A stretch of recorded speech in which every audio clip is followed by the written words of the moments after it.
Le micro est à vous. Et donnez-nous tout ce que Dieu vous a donné. Que Dieu vous bénisse. Est-ce qu'on peut acclamer le Seigneur? Là où vous acclamez vous-même, est-ce qu'on peut acclamer le Seigneur?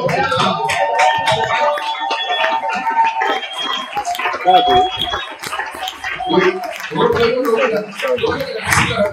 Merci. Vous savez, je veux dire quelque chose en guise d'introduction. Lorsque les gens viennent à l'église, il y a deux groupes de gens. Il y a ceux qui viennent pour assister et il y a ceux qui viennent pour participer. J'aimerais d'entrée de jeu poser la question à quelqu'un. Depuis que le culte a commencé, toi tu es dans quel camp? Tu es dans le camp de ceux qui participent ou tu es dans le camp on participe? Participer. Et ou bien tu es dans le camp de ceux qui assistent. Les assistants, ils sont passifs. Tandis que les participants sont actifs. Alors j'aimerais te poser la question ce matin. Est-ce que depuis que le culte a commencé, tu es actif ou tu es passif? J'aimerais ce matin dire à quelqu'un, je aimerais t'amener à être actif et non pas à être passif. Donc si tu as été passif, je t'emmène une parole ce matin. J'aimerais te dire qu'il est temps. Tu arrêtes d'être passif pour être actif. C'est les gens qui sont actifs qui voient la main de Dieu dans leur vie. Amen à Colé. Alléluia. Amen à Colé. Est-ce qu'il y a des participants ici qui peuvent dire Alléluia? Alléluia. Gloire au Seigneur. Je crois que Dieu va te faire du bien. Il va te faire du bien. Un Dieu qui chaque matin renouvelle ses plans. C'est mon Dieu. Il a préparé un paquet pour toi.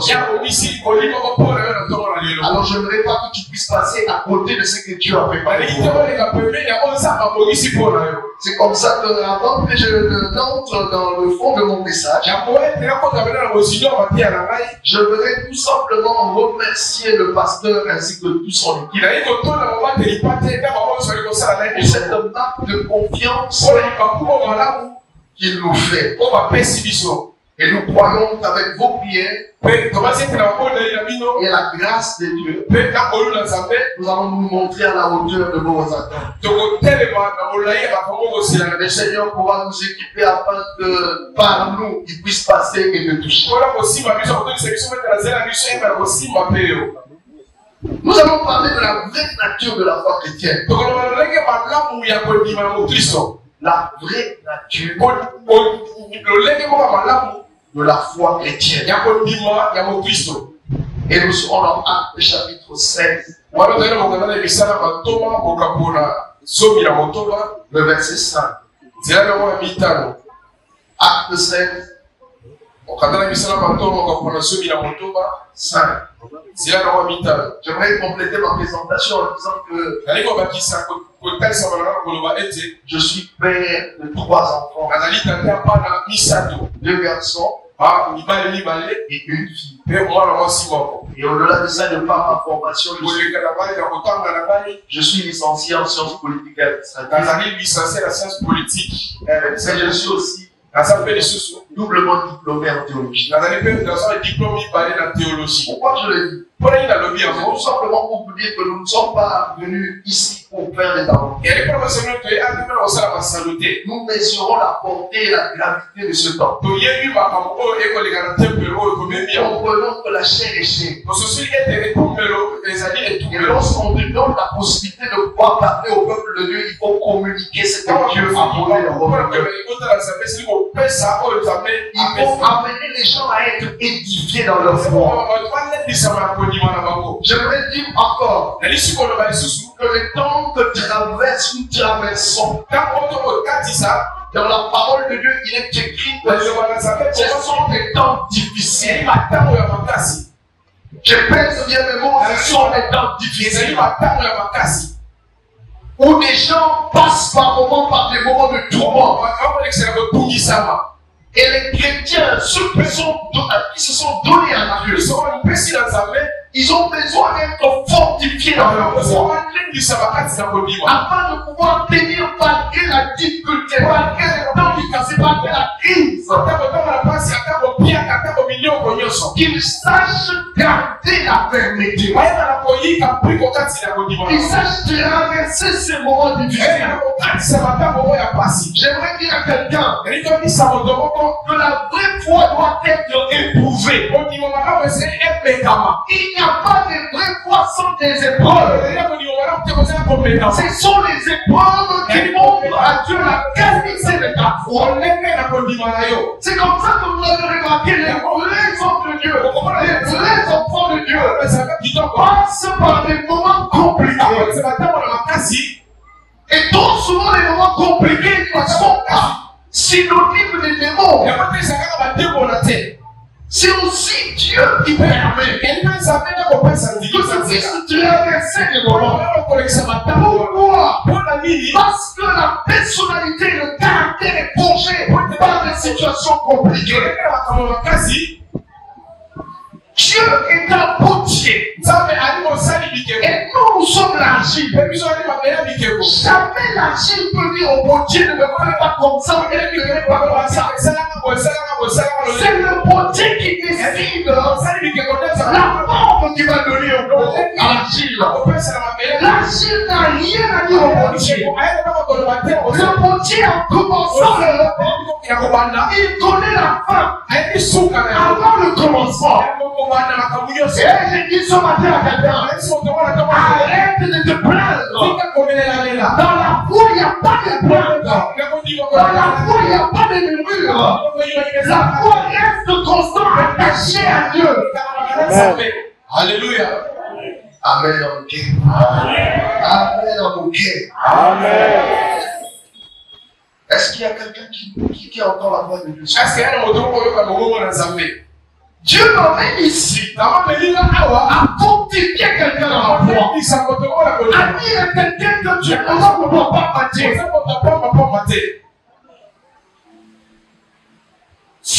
Ta valeur ne dépend pas de ce que tu as dans ta poche. Car il est écrit dans la parole, la vie d'un homme ne dépend pas de ce que tu as. Mais la vie d'un homme dépend de Dieu. Ta vie ne dépend pas de ce que tu as. Ta vie dépend de ce que Dieu a conçu comme toi. Nous devons faire très attention. Aujourd'hui, il y a des gens fatigués à l'église. Il y a des gens infidèles à Dieu à l'église. Pourquoi? Tout simplement parce qu'il traverse des moments compliqués. Il a abandonné le service de Dieu à cause des difficultés de la vie. Si tu es là ce matin, Dieu m'envoie te dire, il est temps que tu te lèves. Il est temps que tu reprennes ta marche. Il est avec toi.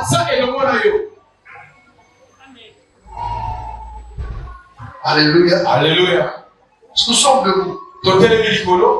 Nous allons lire Acte 16. Est-ce qu'il y a un bon lecteur qui va m'aider dans la lecture?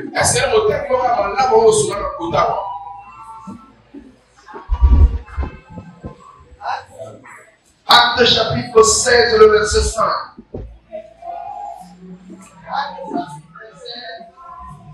Acte 16, 5.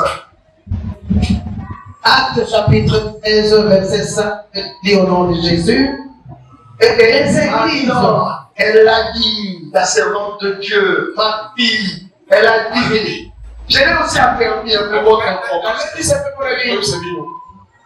Donc, on ne fait pas de blague. Lorsque j'ai l'affermissé ou j'affermissais le pasteur, je ne pensais pas qu'un jour je pouvais me retrouver dans son église. Vous voyez, il faut être sérieux dans ce contexte.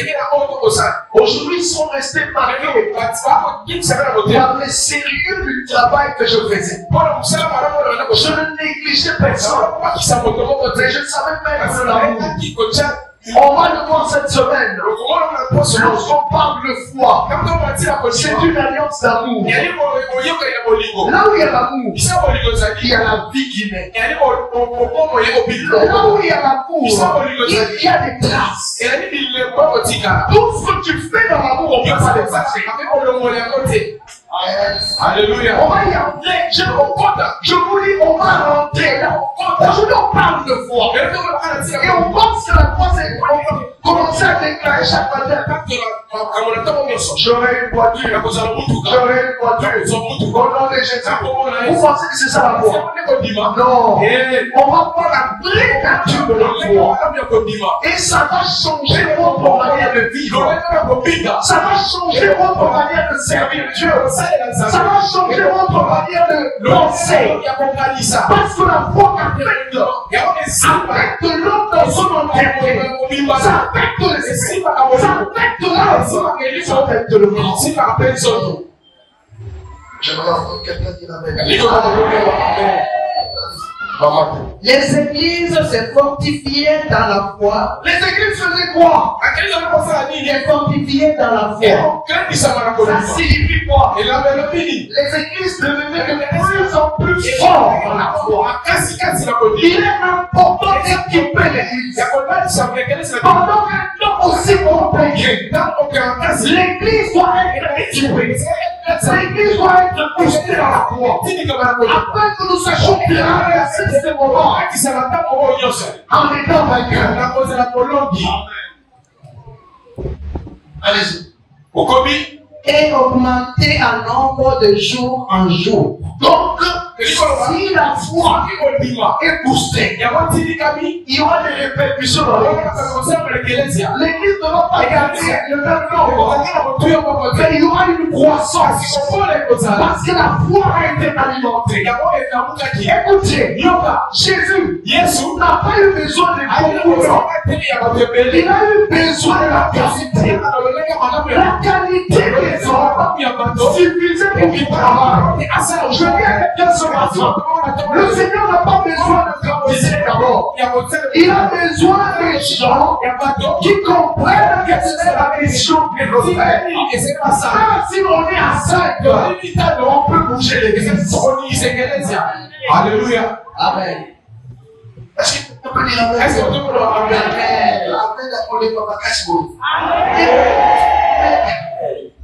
C'est de ce côté, je n'ai pas vu des mains levées. Est-ce que quelqu'un peut dire amen?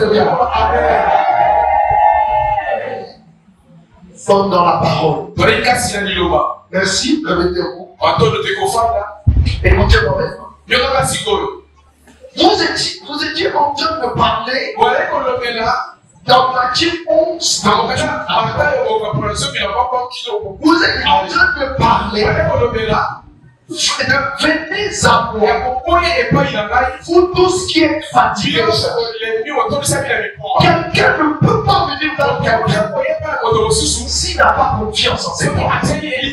Donc ici, je voudrais maintenant établir le lien entre ce que moi je vais aborder et ce que vous étiez en train d'aborder. Pour qu'il n'y ait pas cassure. Pour que vous compreniez la place que l'on occupait la foi. Dans les moyens de venir. Est-ce qu'il y a quelqu'un qui me suit? Non, je ne vous suis pas.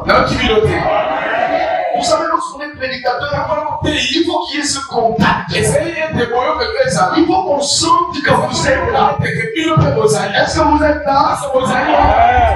Je vais dire allô, allô. Allô, allô, allô. La tonalité, ça va? Ok. Voilà. Tu vois, lorsque tu parles avec quelqu'un et qu'il n'y a pas de tonalité, toi-même tu vas t'arrêter. Tu vas vouloir savoir s'il est là. Donc, un prédicateur aussi qui parle, il attend un retour pour continuer, pour savoir qu'il est dans le bon. Est-ce que quelqu'un peut dire Amen? Quelqu'un peut dire Amen? Ok. Suivez-moi maintenant. Matthieu 11, 28. Venez à moi. La démarche de venir vers quelqu'un, elle suppose la foi. Elle suppose la confiance. Tu ne peux jamais aller chez quelqu'un si tu n'as pas confiance en lui. J'ouvre une parenthèse. J'ai quitté Coloésie. Je suis arrivé il y a une semaine et demie. 2 semaines. 2 semaines.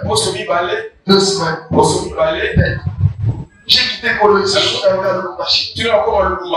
Et mon vol était programmé pour 21h30. Mais on a pris le vol à 21h40 ou 50. 21h40 et on est monté dans l'avion. Lorsqu'on est monté dans l'avion, il y a, je veux relever maintenant l'aspect confiance. Vous montez dans un avion qui vous garantit que cet avion-là ne va pas flasher. Vous montez dans l'avion, il faut avoir confiance. Vrai ou faux? Vrai ou faux? Si tu n'as pas confiance, tu vas chez les mondes. Mais lorsque nous allons imaginer là, vous montez et lorsque vous êtes dans l'avion, vous vous reposez même. Vous fermez les yeux. Ce que nous faisons là, c'est un acte de confiance. Vous montez dans les hauteurs et vous vous dormez. À tout moment, cet danger-là peut tomber. Mais vous êtes là, calmement. Et on vient même vous réveiller. On dit nous approchons des gens. Il faut redresser le ciel. Est-ce que quelqu'un me suit? Tu ne peux pas monter dans l'avion si tu n'as pas confiance. Et il y avait un peu le volume de l'avion, mais qui plane dans l'air. Comment on peut expliquer ça? Moi et toi, est-ce qu'on peut planer dans l'air? Si vous allez dans l'air, on va pas. Tu vas tomber à cause de la loi de pesanteur.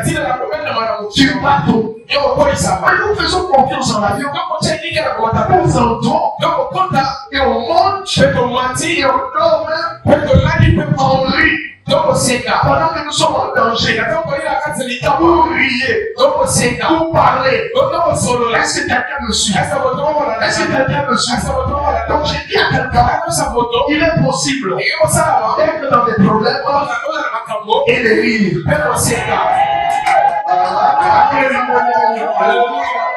Il est possible d'être dans les problèmes, mais Dieu dans le repos. Dieu dans le repos.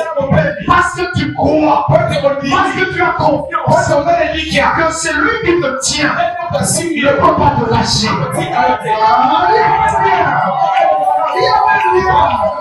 Il ne te lâche pas. Oh, nous avons un Dieu merveilleux.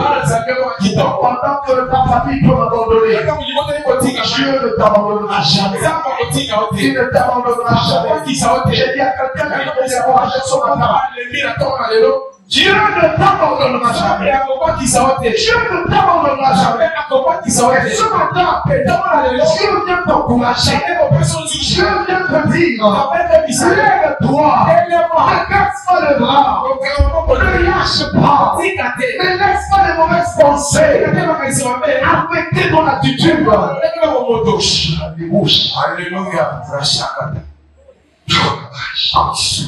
Dieu est ici. Le Seigneur est ici. Ce matin, je veux prier pour les gens qui sont découragés, pour les gens qui ont lâché. Je te dis que Dieu est ici. Ne lâche pas. Ne lâche pas. Il est avec toi. Il est avec toi. Il va te surprendre. Où il allait. Imaginez un peu. On pose la question à Abraham. Là où il était attaché. Tu vas où? Et je vais quelque part. Maintenant tu vas me donner l'adresse. Parce qu'on pourra avoir la possibilité de dire vous connaîtrez par la suite. Quelle foi. Il parle. Parce qu'il avait une révélation de celui qu'il avait appelé. Lorsque tu as la révélation de celui qui t'appelle, tu obéiras. Tu ne vas pas te mettre à discuter. Si on a dit, si tu dis, va au bandoudou, il ne faut pas lui dire. Et ces derniers temps, les échos. Ces derniers temps, les échos. Dans les échos, les échos socio-économiques. Après analyse, il y a macro-économique. C'est au bas Congo. Mais Dieu te dit, maintenant tu as un choix à faire. La raison te dit, pas Congo, ou Congo central. Mais la logique de Dieu te dit, pas Doudou. Il faut faire un choix. Et trop souvent, nous prenons le doigt, c'est que Dieu nous dit. Et lorsque nous allons au Congo central, les choses se compliquent. Écoutez maintenant notre déclaration. Mais tu l'as laissé là-bas. Lorsque tu as choisi, c'était pas la voix de Dieu. Dieu a ses voix. Les voix de Dieu ne sont pas nos voix. Les pensées de Dieu ne sont pas nos pensées. Vous allez remarquer que la foi va t'exiger que tu lui fasses confiance. Même dans les moindres détails. Amen. Amen. Amen. Amen. Je veux terminer. Je veux chuter. Parce que le temps qu'on m'a donné touche à sa fin. J'ai introduit. Nous sommes dans Jérémie 6. On va parler de la plus repos encore. Jérémie 6. 16 à 17.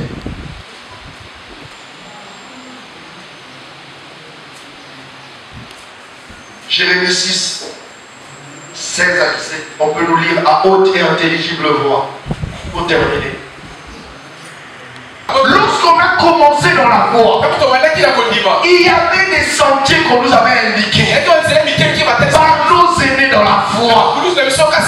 Aujourd'hui, on voit dans l'église un évangile moderne.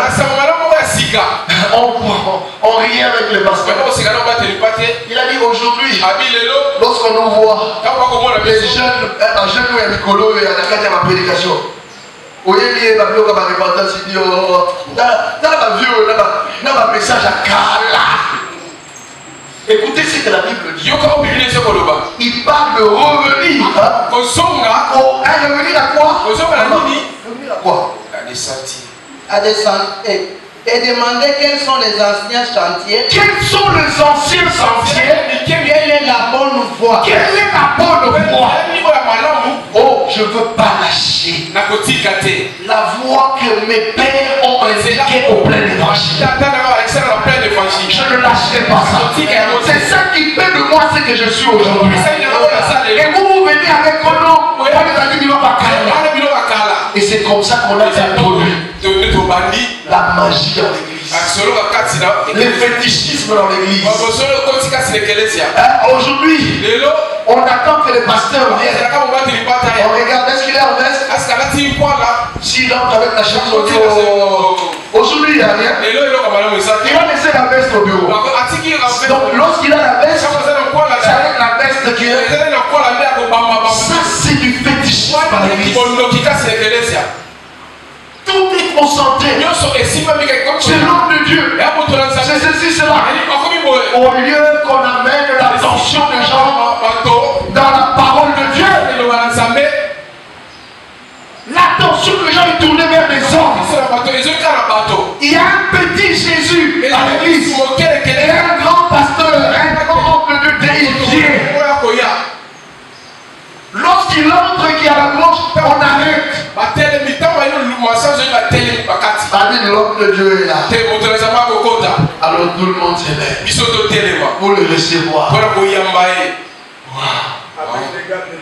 Avec des gardes du corps qui bousculent les gens. Et lorsque vous voulez poser la question, je suis ministre de Dieu. Ministre de Dieu, c'est plus que le ministre de Dieu. Montrez-moi dans la parole de Dieu des hommes comme Paul. Où est-ce qu'ils avaient des gardes du corps? Où est-ce qu'ils avaient des gardes du corps? Ils servaient Dieu dans la simplicité. Que Dieu nous aide à revenir à ça, à être simple dans notre présentation de la parole de Dieu. Les enfants de Dieu veulent des choses compliquées. Lorsque tu fais comme ça, que Dieu déteste. Il regarde l'extravagance. Le frère ouvre les yeux. Il dit seulement ça.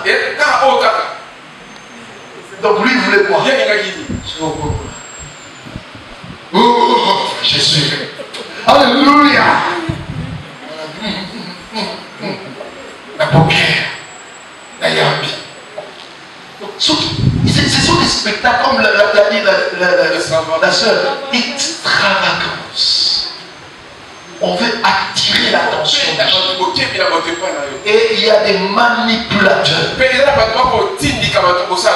Manipulation, la domination. Il y a un zabété. À une domination et pas un ganga. Aïe, dans la église. Pour la peine d'Akabatumbo. Il faut qu'on vous dise la vérité. C'est que c'est venu au solo. Tu vas entendre là-bas. Oh non, tel n'est soko qui n'a pas d'ailleurs. Pas problème ici là. Ici là, kakakaboui. Et nous on aime des choses comme ça. Je viens de vous dire au début. Si Dieu permet que quelque chose t'arrive, dans ce qui t'arrive là, Dieu veut t'enseigner quelque chose. Ne vous en faites pas. Vous n'êtes pas n'importe qui. Vous avez un projet avec Dieu. Donc faites attention. Tout ce qui arrive, il faut se poser la question. Qu'est-ce que Dieu veut m'apprendre? Continue, maman. Quelle est la bonne voie? Marchez-y, marchez-y.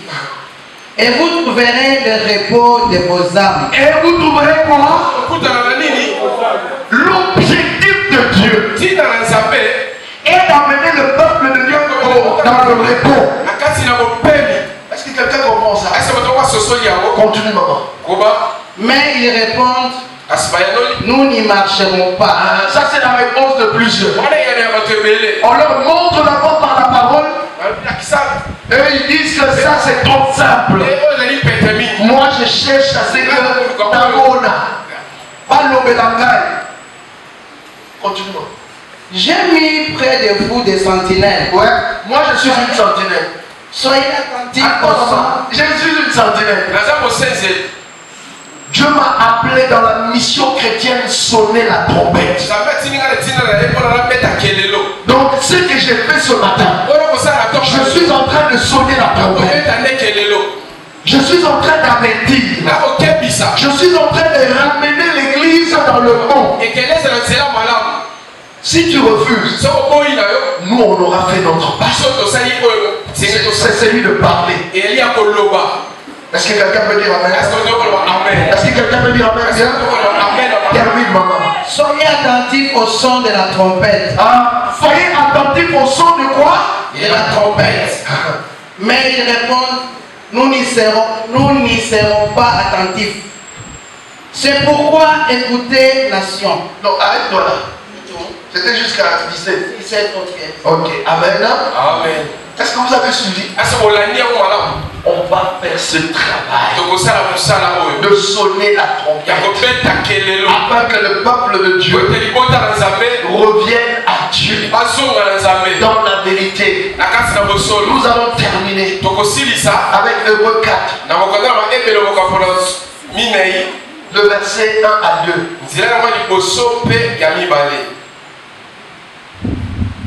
Jusqu'à 3. Et puis on va prier.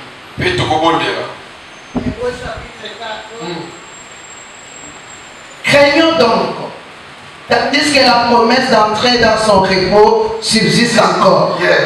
Qu'aucun de vous ne paraisse être venu trop tard. J'ai dit à quelqu'un, tant que nous sommes en train de parler, il n'est pas trop tard pour ta vie. Dieu peut récupérer ta situation et Dieu peut te toucher. Car cette bonne nouvelle nous a été annoncée aussi bien qu'à eux. Mais la parole qui leur fut annoncée ne leur servit de rien parce qu'elle ne trouva pas de la foi chez ceux qui l'entendaient. Donc on a proclamé la parole, mais la parole n'a pas été acceptée. On va le voir ensemble avec vous. Qu'est-ce qui a fait que Dieu réussisse à remettre les choses en place? Dans Genèse chapitre 1, le verset 1 jusqu'à 3. C'est la conjugaison de l'action de l'esprit et de la parole. C'est comme ça que Dieu agit. Là où il doit redresser les choses, remettre les choses à leur place, il travaille avec deux éléments: la parole et l'esprit. Donc lorsqu'il a commencé à parler et que l'esprit se mouvait au-dessus des hommes, les choses ont commencé à se mettre en place. Malgré les désordres qu'il y avait, la Bible dit qu'il y avait un chaos sur la terre. Mais Dieu n'a pas regardé les chaos. Dieu a commencé à parler. Je voudrais dire à quelqu'un ce matin que cette semaine, Dieu va remettre des choses à leur place dans ta vie. Dieu va travailler tout là où il y avait des désordres, là où il y avait le chaos, grâce à l'action de la parole et de l'esprit, que les choses se remettent en place. Cela est possible avec Dieu. Pour nous qui avons cru, nous entrons dans le repos. Ah, celui qui croit entre où? Il entre où? Est-ce que ça signifie qu'il n'y aura plus de problème? Entrer dans le repos ne signifie pas que tu n'auras plus de problème. Mais ça signifie quoi? Que ton attitude change. Que malgré les difficultés, tu as la paix du cœur. Jésus dit, je leur laisse la paix. Pas une paix comme le monde peut donner. Une paix qui est différente. Une paix qui ne dépend pas des circonstances. C'est comme ça que vous verrez quelqu'un qui n'a pas à manger, mais qui danse pour le Seigneur. Parce qu'il a la paix. Il a la paix du cœur.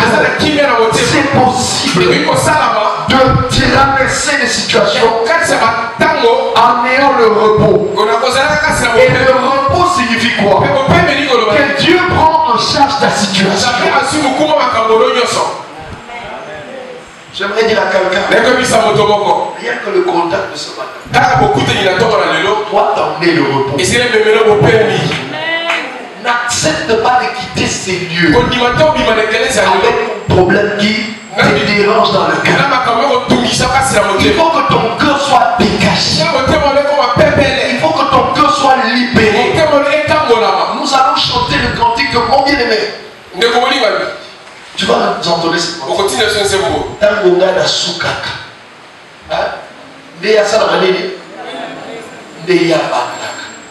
j'aimerais que quelqu'un ait mis la souka. Alléluia. Aïe Sansan.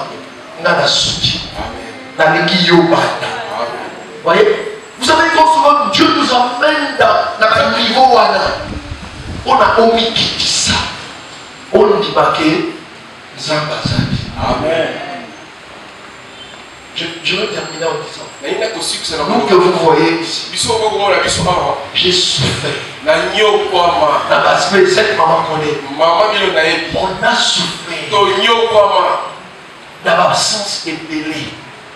Même pour me marier, je fais ça. Chaque étape de ma vie, il faut qu'on les calabalise.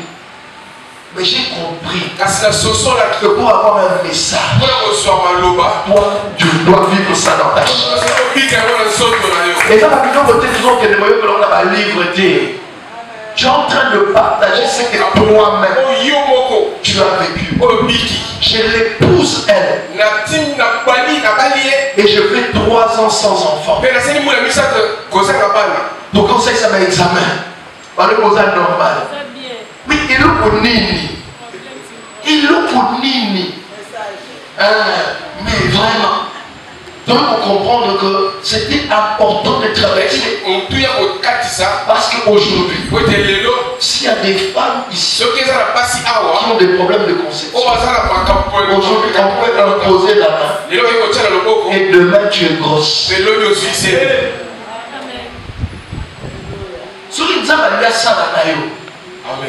Il va te laisser pour le cas de la maladie. Parce qu'on va de la maladie vient. Et ça va le cas de la maladie. Le cas de la maladie, parce que tu as au monde, il y a des collègues.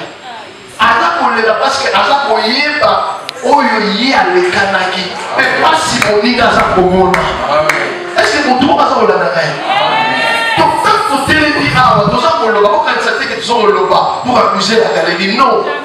On est en train de dire à quelqu'un que nous avons au sala d'abord on a eu la sala d'abord on a eu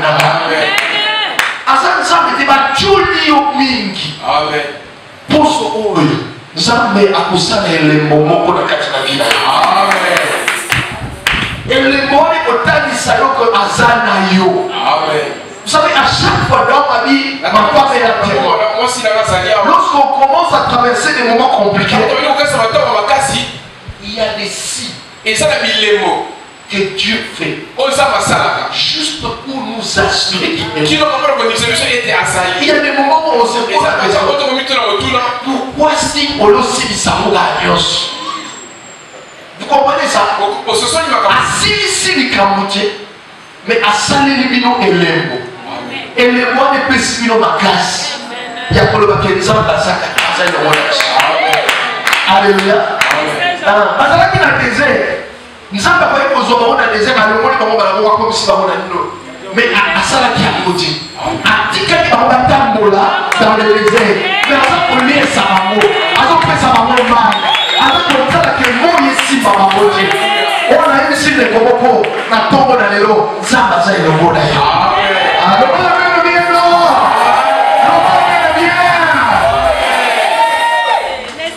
Pasteur, la monnaie nation du savoir. Donc, continuez mercredi. Dans le Sabino, que Dieu a mis des paroles pour toi. Je ne le dis pas pour la colombe. Mais je le dis qu'il y a des paroles que le Seigneur a mis en moi pour t'encourager, pour te permettre de traverser ce que tu es en train de traverser. Et pour que tu deviennes aussi un témoin. Un témoin signifie un mari.